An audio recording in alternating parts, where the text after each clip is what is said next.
Hey everyone, it's me, Joe. Welcome to my top 10 most underrated characters in Tower of God discussion video. These are not my favorite characters, these are just 10 characters that I think deserve some more love and attention from the fans because of what they've given to the story. If you disagree with me on this list, that's totally fine. Leave your own list in the comments down below. But regardless, let's get into it. Number 10, Quant. People really love Lero Ro, and people really love Han Sung-yu for good reasons, right? They're really awesome characters. Season 1 especially is when we were introduced to them. They're pretty much the only rankers that we were aware of, except for Quant. Now, don't get me wrong, people like Quant. This is why he's at number 10 and not number 1. People really like Quant. I'm not saying that they don't.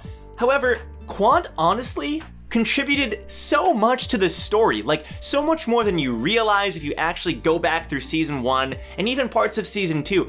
Quant was honestly an integral member of the ranker squad, of the teachers, pretty much the whole testing arc and the second floor in general. Like, Quant did so much. He had some awesome fights with Dorsey and Hots, and so much happened, you know, with Bomb with the Shinsu bait, like freezing Quant. Quant is the one that gave him that, by the way, reverse flow Shinsu control. Like, Quant, comic relief, intimidating. He is what made the hide and seek arc so fun. Could you imagine any other ranker in that position, any other character who was the tag? I cannot. I think Quant is one of the best parts of season 1, and he deserves some more credit. You know, people are always like, where's Lero Ro? I think more people should be asking, where's Quant? Where's Quant, SIU? We need Quant to come back. Oh, and also, that's not even mentioning the fact that Quant is an actual, like, mini celebrity in the tower, which is so hilarious. You see him on all these packages and machines and stuff. I think Quant deserves some more recognition, not as much as some other characters, but still, Quant is amazing. Number 9, Akka. So Akka is a Hell Train only character, similar to Daniel. However, everybody loves Daniel, loves his love story with Rowan, which I do as well. I think it's very sad, and Daniel feels like a very real character. I love Daniel. But Akka is somebody who also contributed heavily to that arc. He was a member of the OG Hell Train squad alongside, you know, Boro and Sachi, Rowan, of course, and Daniel. And Akka is such a unique addition to the story, right? He's only around for the Hell Train, and yet what he contributes is something that nobody else can. He has this unique perspective. He ends up, like, separating from the group and leading his own, like, not really a gang, but his own group, right? And I think that's so cool how the members respect him so much. But the cool thing about Akka is the fact that Akka's a defender. He's the only defender that we've ever seen in Tower of God. We know that Hendolak Blood Matter is a defender, but we've never met Hendolak Blood Matter. So basically, Akka, like, is not the most important character of that arc, but there's so many emotional scenes with Akka, so many awesome scenes too where he activates like his explosion or his like firepower, but also he's like a defender. The other cool thing about Akka is the fact that people speculate that he is a part of the sex curse, quote unquote, that was inflicted, the curse that was related to Uraha and all that stuff. Her family was like one branch that was cursed, and people think that Akka might have been a part of that curse as well, where he's sort of man and woman kind of. That's not confirmed, but it is interesting to keep in mind. Like, it's cool that people are theorizing that. That's pretty much the only reason Akka is brought up nowadays, but I'm saying, look, Akka was pretty cool. He contributed a lot. Let's give some credit to Akka, you know? Really cool and unique character. Little goofy design at first when you first look at him, but honestly, really interesting. And I just like Akka a lot, but I'm putting him on the list because no one talks about him anymore, and even though he's Hell Train specific, I think people should. Number 8, Serena. I made a whole video about Serena. You can check that out by clicking the card. I'm not going to talk about Serena in detail because of the video, but Serena was basically one of the best parts of season 1. Honestly, she basically represents what it means to be someone who's ordinary in the tower, who realizes they don't have what it takes, and yet, unlike Rachel, for example, she chooses to give up of her own free will and to choose a different path in life. You know, she doesn't want to give up her life and ruin her life. She realizes she's not cut out for the tower, and so she leaves. And I think the anime handles this beautifully. You know, I like Serena in the webcomic as well, of course, but the anime really nailed her character. And I think she's underappreciated. The fact that she's only in season 1 sort of lends to that. But people should talk about her more as one of the greater characters and greater female characters too in Tower of God. Like, Serena's awesome. And she's not one of my top 10 favorite characters or anything, but I do think she is the best character or one of the best characters in season 1, especially in the anime, and deserves some recognition for everything that she's done. Number 7, Chang. Chang and Quattro kind of go hand in hand in general, but I picked Chang over Quattro, which by the way, I made a whole video about Chang as well. You can check that out by clicking the card. But basically, Chang has been a part of the OG squad in various ways. So he's not a member of Team Sweet and Sour or anything. He wasn't there since the very beginning, but he and Quattro have been there for a lot of the stuff that went down with that group. They were there throughout the workshop battle, which is super cool. Obviously, when they first met each other, they were a part of that test and they fought each other, but they were also there for like the Hell Train, you know, and everything that went down with White. And Yuri checked them out, and he was there for that, and he helped them when they were escaping from Jinsung Ha, both him and Quattro. Like, Chang was there, man. Chang was there for a lot of the stuff that went down, and of course he ended up coming to the cage with Quattro. But the reason I'm picking Chang over Quattro is because Chang is also very fascinating. He's half canine, which makes so much sense when you go back and reread the workshop battle, because he's the one that explains to Wangnan, I believe, who the who Baragov is, right? Baylord Yama, but I don't think Yama was in the workshop battle. He's the one that explained he's a mad dog of Yama, and he talks about how there's a place where they train them, and it's so cool because that's like the basis of season 3, and I think it's really neat. You know, Chang has been there for a lot of the stuff that went down. He's very powerful, top 5 E-rank regulars, and he deserves some recognition for that. I want to throw some love Chang's way, and I hope you guys do as well. Also, a lot of people didn't know who he was when he died. They're like, who's Chang? Whenever I bring him up, someone's like, wait, who's Chang? That's really sad, because Chang's awesome, and he's been there for a lot. Number 6, Dan. Oh, Dan. I can't put into words how much of a great character Dan is. And I'm putting him on the list because he's such a great character, and yet he's not really talked about. He has some of the best scenes in the entire series. The scene with Rachel in particular where she says, hey, be my legs, and he basically gives her the middle finger, right? And I love that scene. It's so fantastic because Dan has only been a member of Kuhn's team for a little while. He could have said, fine.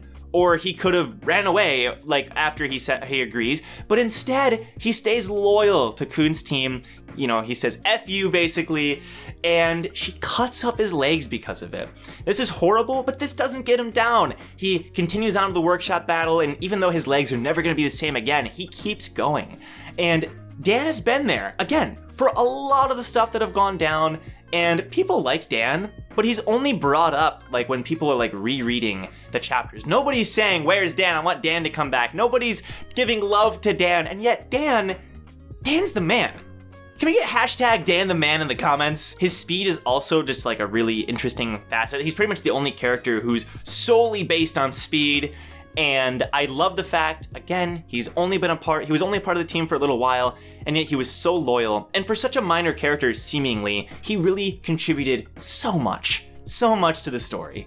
Hashtag Dan the man. Number 5, Nobic. So Nobic and Ron kind of go hand in hand, but obviously a lot of people love Ron. He's one of my top 10 favorite characters in all of Tower of God, which you can check out by clicking the card. I'm doing that a lot this video.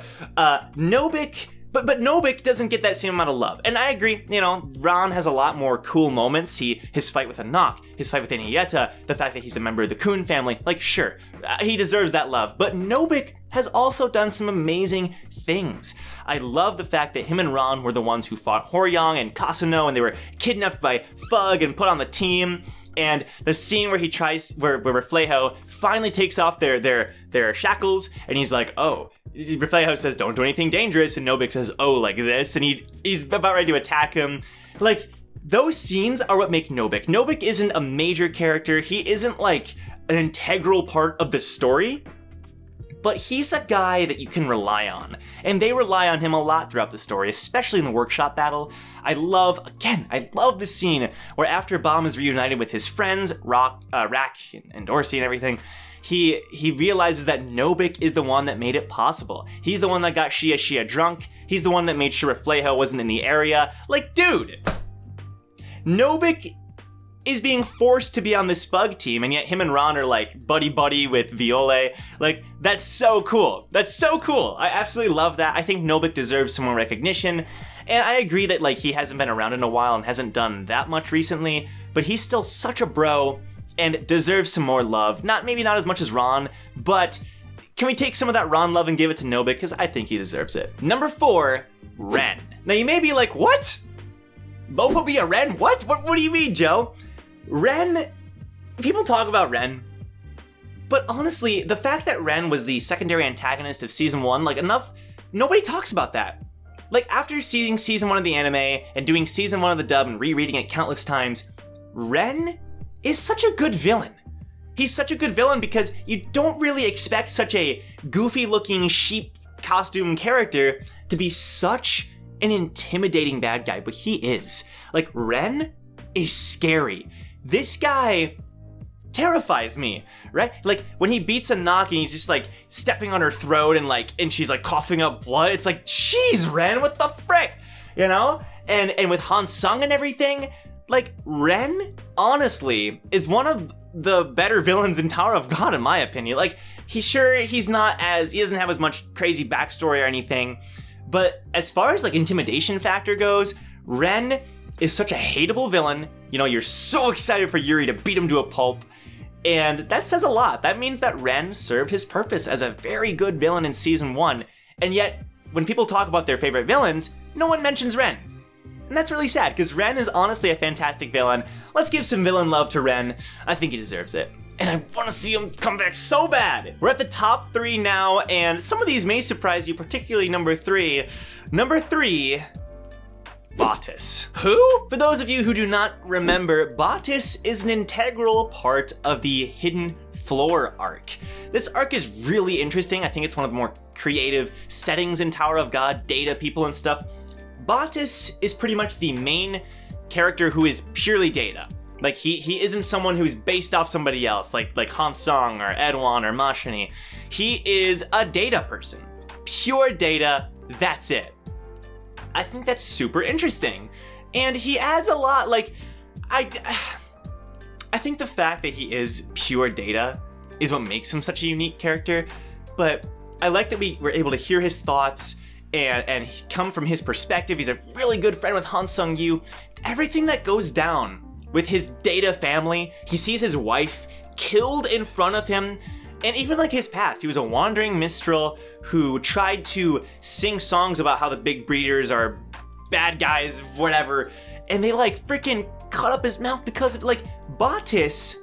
Honestly, the fact that he's pure data does not take away from the fact that he's an amazing character that literally nobody talks about. No one talks about Boggess. It's like he never like, even the wiki has like barely anything on him, it's like, dude, Boggess, my boy. Like, this guy is like, he wasn't a main character once again, but he was an integral part of the Hidden Floor. And even when like the Hidden Floor finally gets deleted and all the data is just getting deleted and all that stuff, it's really sad. It's really sad. I think it's Sachi and Boro and Hackney who see him like disappear, like get deleted, and it's like man, it makes you think. I remember like really think like, wow, you know, Boggess, I think Boggess isn't like the greatest character in Tower. I don't think he's the greatest character. However, he deserves more recognition than nobody talking about him. Like, he's one of the reasons why I think the Hidden Floor is so meaningful. Like, even though they're data, they're still like people. They still have feelings in a way, and it's like, wow. It makes you think. Boggess deserves some more recognition, so that's why he's on this list and so high on this list. Number 2, Love. People like Love. Okay, you might be like, what do you mean? People like Love, but they don't like him enough. Okay, look, he's not like top 10 favorite characters for me or anything like that. This isn't me being biased. I genuinely believe that people do not give Love enough credit. Love is the main test administrator in season 1, or the beginning of season 1, and he's so unique, first of all. His cartoony design, his baseball style of fighting. Love is great, but what makes Love so much of a great character is the fact that despite his cartoony design and his whatever, his backstory and his motivations and his character are very complex. Like, very complex. And the fight with him and Viole is fantastic, but when you find out, like in season 3 when he came back, you find out what happened with Fug and his adopted family and everything, and you understand why he hates Fug so much, And it makes the fight even better, in my opinion, like looking back. And the fight in general is incredible. It's really honestly great. It's the first time we get to see Viralaine go all out, and Love has to hold back, but still he's like surprised by it. That test is amazing. It's so good, and Love is the reason why it's so good. Genuinely. Could you imagine any other ranker in Love's position? I can't. Like, Love is one of the main reasons why that beginning of season 2 is so great, and no one talks about that. People are just like, hey, Love is great. I love it, he's a goofy looking character. It's like, no, Love is so much more than that. He's a badass, for one thing, and his backstory is like, wow, you know, with everything connected to Fug and Viralaine, it makes so much sense. And when you combine it all together, his relationship with Augustus is hilarious. It really makes Love such a compelling character that not enough people talk about in detail. So Love, fantastic. I absolutely love Love. And I love the fact that he came back in season 3, and people just don't talk about him enough. And even though he does have some fans, he doesn't have enough. Let's send some love toward Love. This video is a train wreck. And finally, number 1, by far, the most underrated character in Tower of God, no questions asked, is a member of Team Sweet and Sour. And it's not Wangnan, my favorite character. No, it's not Wangnan. I do think he can have some more love, but he gets a lot. He's a main character. It's not Prince or Arkraptor or Miseng. It's not Hwoarang. Guys, the most underrated character in Tower of God is Goseng. Goseng, one of the core members of Team Sweet and Sour since the beginning of season 2. She's been there for so much of what has happened, and yet she's also the one who makes the decision to take care of Hwoarang when he's in a coma. No one talks about that. No one talks about how when she talks with the rest of Team Sweet and Sour, she sees their determination to climb the tower, and that's what makes her want to climb. She went into the test wearing slippers. She didn't think she was gonna make it, and yet look where she is now. You know, that's what she was saying then. It's like, wow, why does no one mention this? You know, when we talk about Team Sweet and Sour, it's like, oh, Arkraptor and Prince, man, or oh, Wangnan, or oh, Miseng, she got so strong, and in Eywa even, you know, but no one mentions Goseng. No one. If you Google Tower of God Goseng fan art, I found like maybe 1 or 2. Like maybe 3 if I really dug deep. Why? Goseng is amazing. She's an amazing character that no one talks about. Like, I love her relationship with Hwoarang in particular, but really all of Team Sweet and Sour. Romance in Tower of God doesn't really exist. Like, it's there in a few ways, particularly with Daniel and Rowan. But Goseng and Hwoarang, like, they're not like officially a couple or anything, but it is the sweetest thing. When she's wearing the dress and they're at that date, like that party, and Miseng and Prince kind of get them together. Like, no one talks about that. Nobody talks about that. I don't see anybody talking about Goseng love, and yet she is the one who has been there since the beginning. I just think that's really sad. And I'm guilty of this too. Like, I've always liked her, but I never really gave her much thought, but she honestly has a lot going on. If you really reread season 2, she's such an interesting character. When she's preparing for the workshop battle, and Kuhn's like, you stayed up all night preparing this plan? Like, why? And she's like, for a plan that we might not even use? You know, it tells you so much about who she is, and when she enters the workshop battle and Hwoarang saves her, it's like, Goseng is so underappreciated, so underrated, underrepresented. I love Goseng, and I think she deserves so much more love from the fan base. Thanks so much for watching this video, but I'm not done because I want to challenge another Tower of God YouTuber to make this same kind of video from their perspective. I am challenging Haku of the Tubes to make a video on the top 10 most underrated characters in Tower of God. And Haku, if you don't know, I highly recommend checking out his channel. He makes a lot of Tower of God content and manga content in general. I really like his recent video talking about his predictions for the upcoming 1v1s in Tower of God when the hiatus comes back with Sriracha and everything. Really like that video. He has a really awesome perspective. He does a lot of research and I really like his videos. I've always liked them. So I recommend checking out his channel, especially since I'm challenging him to make a video on this topic. So go bombard him. Go to his channel and be like, hey, Bonehead challenged you. And I want to see his perspective and see what he thinks about who he thinks are the most underrated characters. But regardless, thanks a lot for watching. Leave a like if you enjoyed, and I will see you in my next Tower of God discussion video. Take care.